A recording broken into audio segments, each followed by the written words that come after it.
কাঁধা সোজা করুন, অতস্য প্রাচীরের মতো হয়ে দাঁড়ান, ফাঁকা বন্ধ করুন। আমি দেখছি শয়তান প্রবেশ করছে ছাগলের বাচ্চার মতো, ওই যে দেখছি, ফাঁকা বন্ধ করুন। মান সাদ্দা ফুরজাতান বালাল্লাহু লাহু বাইতান ফিল জান্নাহ। পৃথিবীর মানুষ শুনে রেখো, কেউ যদি দুইজনের ফাঁকা বন্ধ করে, আল্লাহ তার জন্য জান্নাতে ঘর বানাবেন। এই ঘোষণা মুহাম্মদ সাল্লাল্লাহু আলাইহি সাল্লাম দিয়েছেন। যদি 3 ফুট পর পর দাঁড়ানো জায়েজ করতে হয়, তাহলে মুহাম্মদ সাল্লাল্লাহু আলাইহি সাল্লামকে আবার আসতে হবে, পৃথিবীতে এসে বলতে হয়, পৃথিবীর মানুষ শুনে রেখো, আমি প্রাচীরের মতো দাঁড়ানোর ঘোষণা দিয়েছিলাম, আমি আবার বলছি তোমরা 3 ফুট পর পর দাঁড়াও। যেহেতু কিয়ামত পর্যন্ত তিনি আর কোনোদিন আসবেন না, কাজে এই সিদ্ধান্ত পরিবর্তনও হবে না।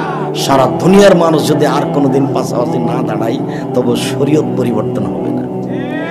যদিও আলেম ওলামা দিন পরিবর্তন হয়ে গেল, আমি বুঝলাম না ব্যাপারটা কি গো।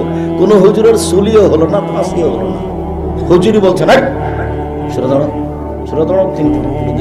অবাক। আমি বুঝলাম, আমি বুঝতে পারলাম না ব্যাপারটা কি। সুলিও হয়নি, ফাঁসিও হয়নি। তো মাঝে মধ্যে ওই সময় দোবায় থাকতাম, তা আমি যে আমার সাথে থাকতাম, আমি তাকে বলতাম, এই তুমি আমার সাথে থাকবে, আমার পায়ের সাথে পা মিলিয়ে দাঁড়াবো। আরে সুলিও হবে না, ফাঁসিও হবে না, জরিমানা লাগতে পারে। দেখি কয় টাকা জরিমানা লাগে, দেখি না একটু। তো সব দিনই মসজিদে গিয়ে জোর করে এভাবে দাঁড়াতাম। আর মাঝে মধ্যে ধোকা খেত যে ইমিগ্রেশনে ঠেকাতে পারে, হয়তোবা জরিমানা লাগতে পারে, ইমিগ্রেশনে ঠেকাতে পারে, এটা মনে ধাক্কা খেত। যখন পার হয়ে গেলাম, ইমিগ্রেশনে কেউ কিছু বললো না, তখন বুঝলাম যে আমি ঠিকই করেছি, ওরাই ভুল করছে।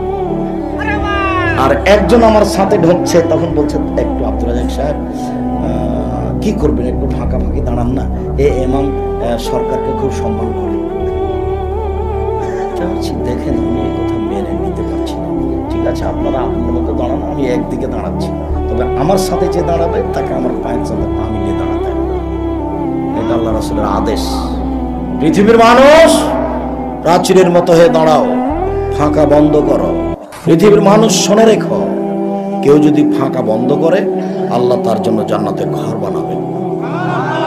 এটা আল্লাহ রাসূলের আদেশ।